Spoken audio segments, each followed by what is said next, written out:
think it's time to blow this scene. Get everybody in the stuff together. Okay, 3, 2, 1, let's jam. The past is important to a lot of people. History is literally nothing but studying the past. And that's a very big and large field of work. So why is the title of this video completely insulting all of that? It's a very simple answer. Clickbait! In all seriousness though, that's not what this video is going to be about. Because history is very important and even helps us not all the time. And I'm going to be talking more about how we treat our own personal pasts and the ones of others. This is kinda gonna be like my Addiction X mental health illness video, which you should please check out, which I take multiple pieces of media and tie them up all for you to explain exactly what I'm trying to say. Also, a lot of people have been telling me to do this, so please like and subscribe if you like the video, because I'm a very small channel. I don't even get ads yet, so it's a big help. Anyways, thank you, and I hope you enjoyed the video. Also, if you dislike the video, dislike the video. I need the feedback, guys. Okay, now I'm obviously going to be talking about Cowboy Bebop in this video, but the other narrative I'm going to discuss is No Country for Old Men, which is a fantastic fucking movie. It was directed by the Coen brothers, the dudes who made The Big Lebowski. The fuck? Are they gonna You want a get... tow? I can get you a tow. Believe me. There are ways, dude. You don't want to know about it, believe me. Yeah, but Walter... Hell, I can get you a tow by 3 o'clock this afternoon with nail polish. If you've been living under a rock, Cowboy Bebop is a classic 90s anime that is literally beloved by everyone. I have never met someone who's seen Cowboy Bebop and disliked it. And the main cast of characters in this show are probably the reason why. The lead, Spike, was teenage boy's Ryan Gosling before Ryan Gosling was even an actor. He has a devil-may-cry attitude, he's saving himself for a woman that's hurt him, and he smokes for the aesthetic. Also, he kinda inspired the average haircut for high school boys nowadays. What? I'm telling you, dude, if Cowboy Bebop came out nowadays, there'd be like 10 bajillion Sigma male edits of Spike on TikTok. Jet, do you know that there are 3 things that I particularly hate? Really? Kids, animals, and women with attitudes. So tell me, Jet, why do we have all 3 of them neatly gathered in our shed? Speaking of women, Faye Valentine is almost as beautiful as my girlfriend. Almost. She's kinda a huge bitch at the start, but oh my god, her character arc is amazing. Faye's also my favorite character in the show, so I'm excited to talk about her later. Jed is the most basic in the group, but his role as the straight man really works when bouncing off the other characters' personalities. It's kind of hard to talk about Ed without diving fully into her, but she's comic relief of the cast and is just the cutest, oh my lord. 1011 sayonara. Okay! 1, 2, 3, 4. It's gonna score more! Play ball! Every character's arc in this show involves how they deal with the past and moving forward. A lot of the conflicts in the episodes of the show also have to deal with that, and there'll even be little 10-second moments in the show that give a little insight into background characters discussing or dealing with their past. This again? Son of a bitch! Taking my money like that, you cheating dogs! Why, the only reason you can even live here is 'cause of what I done. I busted my tail to dig that gate. For criminy sakes, you always say the same thing when you're losing. We all dug that gate together, and you know it. That we did.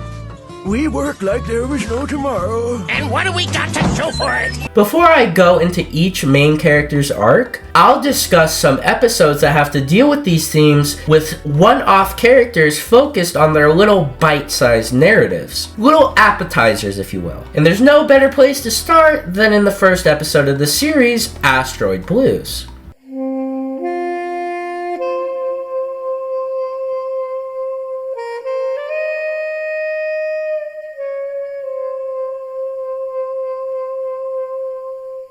Early in the show, the only two people on the crew right now are Spike and Jet. This episode establishes the formula most of the other episodes adhere to, which is that everyone on the ship, called the Bebop, are bounty hunters, and they're usually broke, so they go out and hunt a bounty. It's pretty simple. In this episode, we focus on these two characters, who the cast chase after, who are Asimov and Katerina Solonzen. Asimov is literally running from his past. He betrayed the crime syndicate so he could steal all of the syndicate's supply of this drug called Bloody Eye. It helps you kill people. It's super hard to make, and it takes super long to make. So it's expensive as hell. His wife, Katerina, longs to get away from this life on the run, being poor and just, having a shitty life. And move to Mars, because in this universe, Mars is like rich people heaven. But to get away from this shitty past, they have to do exactly what they were doing before. In fact, it gets worse with Asimov getting addicted to Bloody Eye and looking like this. Bro has lost his mind. He's a goner, dude. I'm sorry. Now, we don't see how he was like before this, but while he's on this shit, he talks about how much he wished his wife didn't stop him from killing Spike. And Katerina is alarmed from how he's acting. So I can assume he was at least somewhat normal before this point. But it's too late, and she does what she has to do when she realizes that.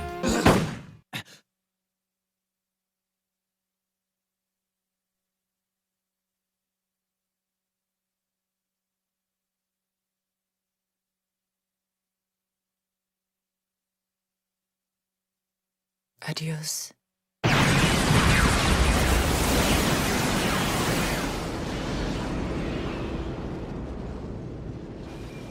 Never getting to see Mars. Dying in the vast coldness of space. Next episode we got on the list is Sympathy for the Devil. Also, Queen Faye's in the crew now. I just wanted to mention that. This time we focus on the character named Wen. Wen is actually from our time, or like, current day or whatever. He loved playing his harmonica for his mom and dad, but the first space gate ever blows the fuck up. This understandably kills a shit ton of people on Earth, including Wen's mom and dad. But for some sci-fi bullshit reason, he becomes immortal after the blast. So years and years go by, and he gets taken by people, and he gets experimented on, which makes sense considering he's immortal, but he lives all of them out because, he's immortal. And his whole life, he doesn't come out or try to get protection from the law, which is shit, but, whatever. He becomes an evil little bastard and paralyzes people and puts their bodies in wheelchairs and uses them to pretend to be his dad as a cover. But all these lies and death eventually all catch up to him when someone comes to save Wen's newest dad. Wen kills him, but unfortunately for him, the guy was a bounty for the Bebop gang. The crew investigates into who Wen is, and the guy Wen killed even gives them a stone that will restore Wen's age and finally kill him. Jet crafts a bullet from the stone and gives it to Spike. And when Spike fires the bullet into Wen's brain, his life literally flashes before our eyes. Wen's centuries of sins dragging him to the floor because he decided to completely discard his past as someone who brought people joy. I see. Yes, I can finally die at last. I feel so heavy.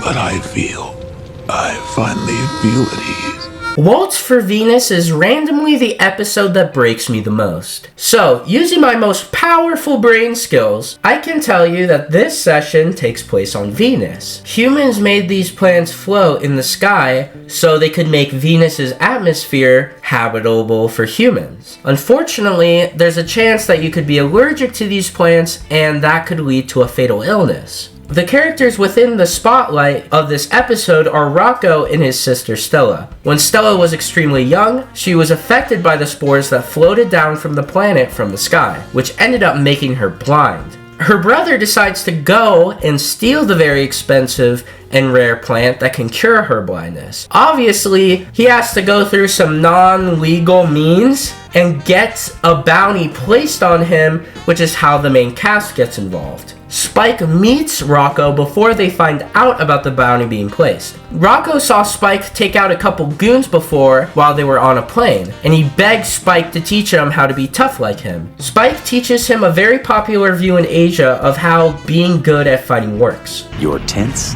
I'm calm. You apply excessive force, I control that force through fluid motion. That means relaxing the whole body so it can react instantly without resistance, without thought. Do you see now? It means becoming like clear water. Water. Rocco being tense and Spike being relaxed is kind of like how both men treat their past. But I'll have to get into that when we talk about Spike's arc later. Anywho, Rock is able to get his sister the treatment she needs to get her eyesight back, even though it ends up with him dying in the process. Stella didn't really even want her eyesight back, but Rocco held on to the past to help fix her to the way she was. But when Stella ends up getting the treatment, she realizes the first thing she wants to see is Rocco's face, but instead, she sees the horrific spores that started all of this pain in the first place. God, jazz is so underrated. It has like the best philosophy when it comes to music. Improvisation at its finest. Anywho, the last story we're going to be talking about before the main choruses is my favorite and the only two-parter in the series other than the finale. Jupiter Jazz is peak Cowboy Bebop. I'm not going to spoil too much, so I'm just going to talk about the guy/girl focused on in this session, Gren. Gren was in the Great Titan War and somehow got partnered with the worst person he could have been partnered with. Vicious, who is actually the main villain of the series, and I'm not joking, that's actually his name. Subtlety is for cowards. So, turns out, surprise, surprise, Vicious was a spy for the other side, and he was using this music box to get military info to the other side. However that works. Gren really likes the song and asks if he could play the tune when he gets back home, and Vicious just gives him the box to shut him up, which also sets Gren up for being blamed for the spy work Vicious was doing. After they leave prison, they settle on a planet playing jazz for people in a bar. When we're introduced to them, they're still playing that same song from the music box. When they learn the truth about what Vicious did, they set him up for a fake deal for Bloody Eye so they could ask Vicious why they did it, why he would betray a comrade. All Vicious has to say is this: There is nothing to believe in. There's no need to believe. It all ends with Gren dying for something that happened a long time ago, something that could have been moved on from. Not to get stuck on and to die for it. But, well, let's get on to the real character arcs of the show. Let's start off with Jet, because he is the most simple one when it comes down to it. Okay, Future Blue here. The video I used for research for this video analysis talks about the characters in the exact same order I plan to, and even uses Persona 5 music like me. So, fuck. Well, I'm still gonna make the video, so... Well, let's try to make it different, boys. Faye's my favorite, so I'm gonna use her as my starting point. Faye was a cryogenically frozen woman that was taken from everything that made her her. She didn't even have her real name anymore. Also, as it would for anyone, this really fucks her up, especially since the people who wake her up afterwards immediately con her for money, putting all of their debts on her to pay off. She turns to a life of gambling and eventually joins the Bebop crew as a bounty hunter. Of course, as the show goes on, we get introduced to who she used to be in her original life. Anyone who would be in this situation would chase after their past to find out who they were. Faye tries to move on, but as the show shows us glimpses of her past as she discovers them for herself, she chases for answers, abandoning the family she made along the way. But her journey ends with her old friends and family being dead or close to it. She finds nothing, so she goes back to her new family, the Bebop.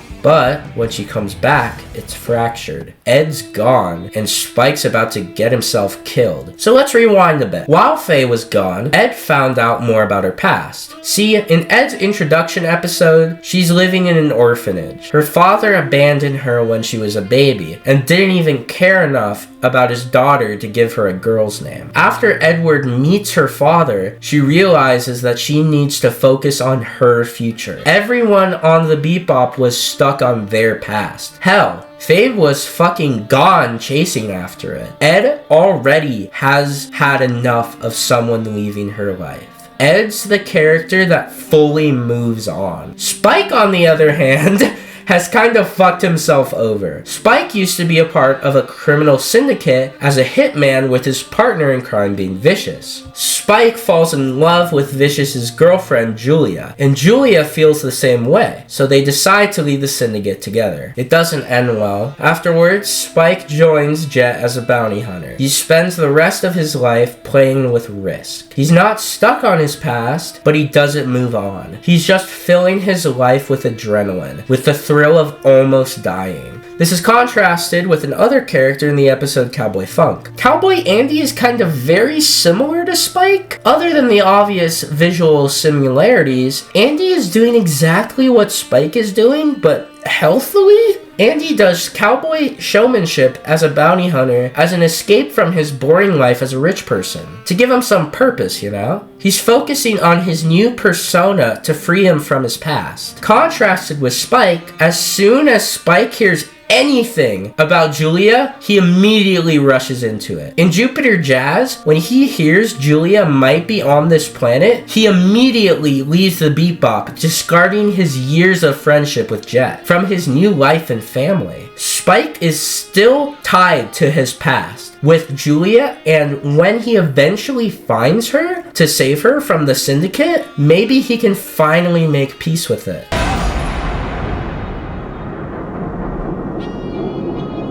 After Julia dies, Spike's ready to go kill Vicious for revenge and end it all, instead of embracing his new life with Jet and Faye. Jet and Faye had also just made peace with their pasts, so it's not like they're a bad family. Faye even begs him to not go, despite their hatred for each other. Spike says this line: "I'm not going there to die.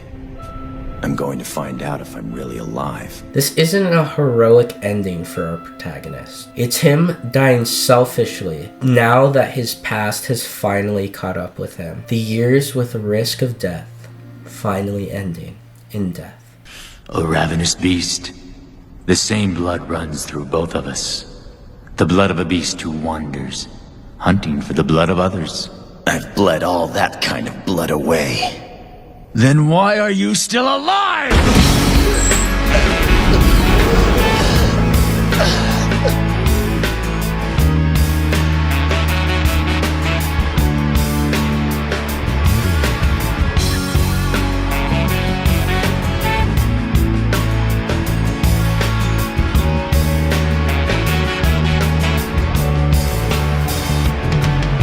Now to talk about what this video is really about. No Country for Old Men. Remember when I mentioned that in the beginning of the video? We're finally here. Let's fucking go. No Country for Old Men focuses on how we as a society should treat the past. How we long for the good old days. The main character, Bell, before the story even starts, hates himself for abandoning his squad in Nam. He felt like becoming a sheriff and working in the law would redeem him and connect him to the past of where sheriffs wouldn't even need guns. To help the world become a better place and to fix it to be like the good old days by being some type of hero. He tells this to his uncle who used to be a sheriff, and his uncle tells him that he's wrong about all this unnecessary violence being something new. It's always been there, especially in this country. There were no good old days. There's always been hate and death. We just didn't have the news or the internet to show it to everyone all the time. History is almost nothing but violence. There is no stopping a boogeyman and being a hero or fixing the world to how it used to be. You can't stop what's coming. It ain't all waiting on you. That's vanity. There are no heroes that will save the day, and there are no villains that will make the world better with their defeat. There's just the good and bad. That's always been there and will keep being there. How life is and how you should live, and to at least do the good that's come before you and that will continue after you. Okay, so to give my own opinion on the matter, I don't care about the past. I don't hold people's pasts against them. It all matters on who they are now. The past only exists in our minds technically. It's our choice if we let it affect us or keep a hold on us. And in my opinion, I say fuck that.